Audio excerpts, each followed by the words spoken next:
The purpose of this clip is to give you a practical example of phase coherence off a single sound source with two microphones.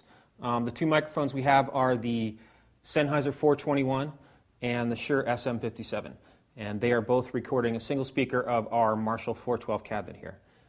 In order for the microphones to be phase coherent with each other, the diaphragms within the microphones need to be moving in tandem, meaning they need to be moving backwards and forwards together at the same time. One interesting way to check phase is to record the two different microphones on their own individual tracks and then compare the two waveforms. On the top track, we recorded the SM57. You'll notice I zoomed in so we could see the wave cycles clearly. And on the other track here, we have the Sennheiser 421. You can tell that the two microphones are in phase with each other by looking closely at the waveforms. Here on the 57 track, you can see that the waveform is moving down. And on the 421 track, the waveform is also moving down.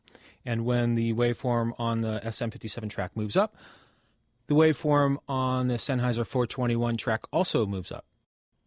To best hear any phasing issues, we're going to want to make sure that the pan sliders are centered on both tracks.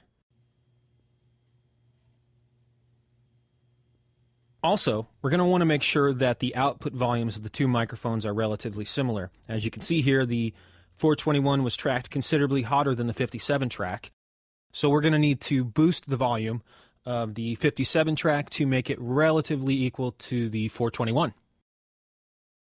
If the waves don't match up in the edit window, the microphones are not in phase. To correct this situation, you can move one of the microphones back and forth until the two waves match up. Here we have another Pro Tools screen where you can obviously see that the two microphones are not in phase. Their waveforms move in opposite directions.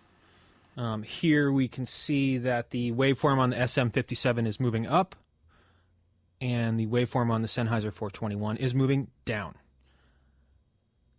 Here the waveform on the 57 is moving down, and the corresponding waveform on the 421 track is moving up.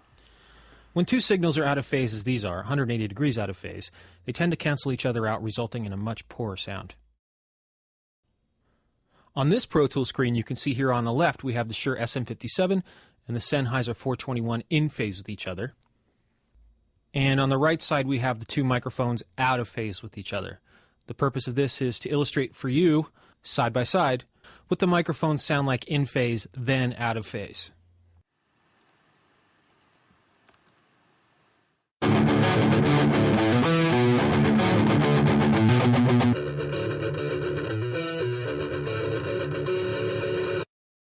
Phase is a complex issue. The more practice you have with it, the better you'll understand it.